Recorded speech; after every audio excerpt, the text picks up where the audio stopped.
बिस्मिल्लाहिर्रहमानिर्रहीम। On the demand of Rajni Kumari from Patna Bihar. ये problem matrix की है। Prove that the transpose of an orthogonal matrix is orthogonal. ये prove करना है कि अगर एक ऑर्थोगोनल मैट्रिक्स है उसका अगर ट्रांसपोज ले लिया जाए तो जो मैट्रिक्स मिलेगी वो भी ऑर्थोगोनल होगी। सबसे पहले हमने यहाँ पर ऑर्थोगोनल मैट्रिक्स की डेफिनेशन लिख रखी है। इस थ्योरम को प्रूव करने के लिए सबसे पहले हम ऑर्थोगोनल मैट्रिक्स की डेफिनेशन जानेंगे। A square matrix A is said to be orthogonal, यानी कोई मैट्रिक्स जब स्क्वायर मैट्रिक्स होगी तभी वो ऑर्थोगोनल हो सकती है, लेकिन सभी नहीं। वो मैट्रिक्स जिन मैट्रिक्स के साथ में इनमें कंडीशन दी है, if A dash into A is equal to I, या A into A dash means A का ट्रांसपोज। यहाँ ट्रांसपोज को टी से भी डिनोट करते हैं, मतलब वो मैट्रिक्स और उसका ट्रांसपोज कैसे मिलता है। जो मैट्रिक्स हमें दे रखी ए, उसके रो को आप कॉलम में बदल दीजिए तो एक मैट्रिक्स मिलेगी, इसको हम ए डैश से या ए टी से डिनोट करेंगे, जो ए का ट्रांसपोज कहलाएगा। अब ए के साथ में इसी का प्री और पोस्ट मल्टीप्लिकेशन करके देखिए, अगर आई के इक्वल आता है दोनों ही केस में, ये भी इसकी वैल्यू भी आई के इक्वल, तब हम उस केस में ए मैट्रिक्स को कहते हैं ऑर्थोगोनल मैट्रिक्स। यानी कोई ऑर्थोगोनल मैट्रिक्स अगर होती है तो वो इस कंडीशन को सेटिस्फाई करेगी, जहाँ पर आई एक आइडेंटिटी मैट्रिक्स है। तो यहाँ पर बताया गया है कि एक मैट्रिक्स ऑर्थोगोनल है तो इसका ट्रांसपोज अगर लेते हैं तो वो भी ऑर्थोगोनल होगा। इसको हमें प्रूव करना है। तो हमने मान लेते हैं let A be an orthogonal matrix. तो जब हमने मान लिया इसको ऑर्थोगोनल मैट्रिक्स है, तो ऑर्थोगोनल मैट्रिक्स की डेफिनेशन जो कि ऊपर पढ़ चुके हैं उसके अकॉर्डिंग ए का अगर हम ट्रांसपोज लेंगे, ए के साथ में ए का मल्टीप्लिकेशन करेंगे ए के ट्रांसपोज के साथ में, वो आई के इक्वल आएगा।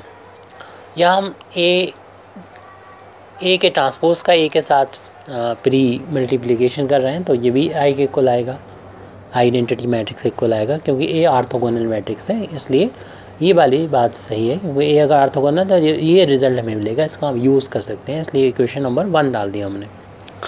अब हमें प्रूव क्या करना है, हमें प्रूव करना है कि जो ऑर्थोगोनल मैट्रिक्स ए है इसका ट्रांसपोज को हमें प्रूव करना ऑर्थोगोनल है। तो हम यहाँ पर लिख दे रहे हैं टू प्रूव। हमें प्रूव क्या करना है, हमें प्रूव करना है जो मैट्रिक्स हमें ऑर्थोगोनल बताई गई है उसका ट्रांसपोज लेने पर ये मैट्रिक्स जो हमें मिल रही है, this matrix is an orthogonal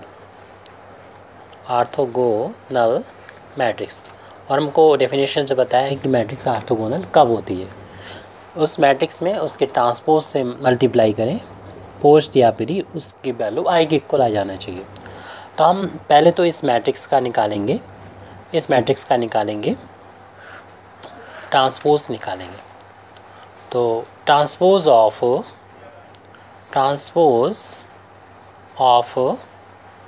A dash,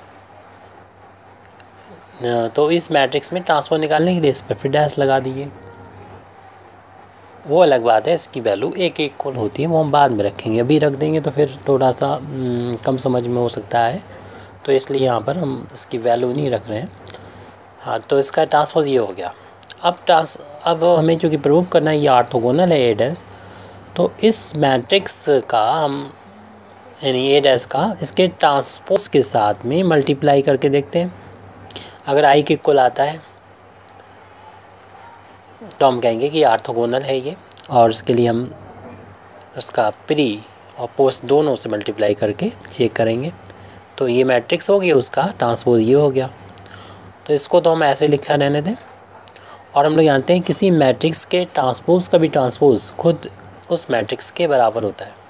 तो ए डैश, क्योंकि हम लोग ये जानते हैं कि ए डैश का भी अगर डैश करेंगे तो वो ए के इक्वल होता है, इसके अकॉर्डिंग ए लिख दिया। लेकिन इक्वेशन नंबर 1 से ए डैश इंटू ए जो है वो आई के इक्वल है, तो हम इसको आई के इक्वल लिख देंगे। हमने यूज़ किया है यूजिंग इक्वेशन 1 का यूज़ किया है। तो ए डैश जो एक में ए जो ऑर्थोगोनल मैट्रिक्स थी उसका ट्रांसपोज है ये, उस इसके ट्रांसपोज यानी ए डैश के भी ट्रांसपोज के साथ जो हमने प्रोडक्ट किया इसका मल्टीप्लिकेशन किया तो प्रोडक्ट आया आई के इक्वल। इससे हम इक्वेशन नंबर 2 डाल के छोड़ देंगे। अब हम इसका रिवर्स मिलेंगे इस तरीके से ए इंटू ए डैश इक्वल आई इतना है हमारे पास, प्रूव कर दिया। तो ये और हम दिखाना चाह रहे हैं तो रिवर्स में ले लेंगे, यानी जिस मैट्रिक्स ए डैश को हमें दिखाना है कि वो ऑर्थोगोनल है तो इस मैट्रिक्स का ट्रांसपोज होगा, इसको लिख दें पहले उसके बाद ट्रांसपोज कर दें, और इसके साथ में हम पोस्ट मल्टीप्लिकेशन कर रहे हैं ए डैश का। तो ये वैल्यू कितने की इक्वल आएगी, हम जानते हैं कि किसी भी मैट्रिक्स के ट्रांसपोज का ट्रांसपोज उसी मैट्रिक्स के इक्वल होता है।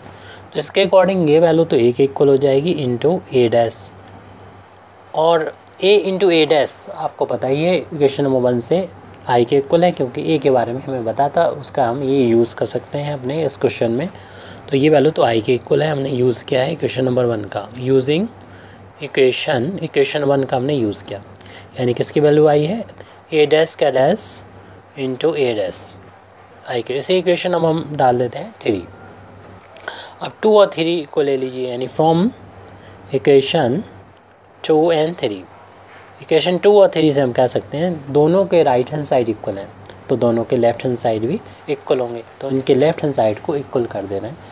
This implies that A dash equation number 2 से हम ये पूरा लिख ले रहे हैं, इक्वेशन नंबर 2 को लिख लिया हमने।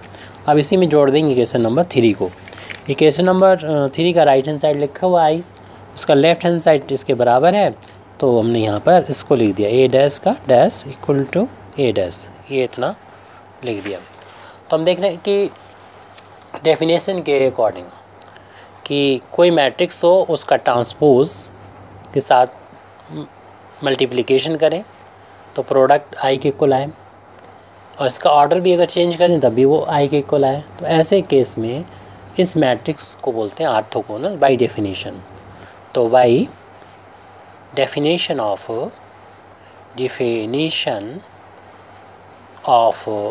orthogonal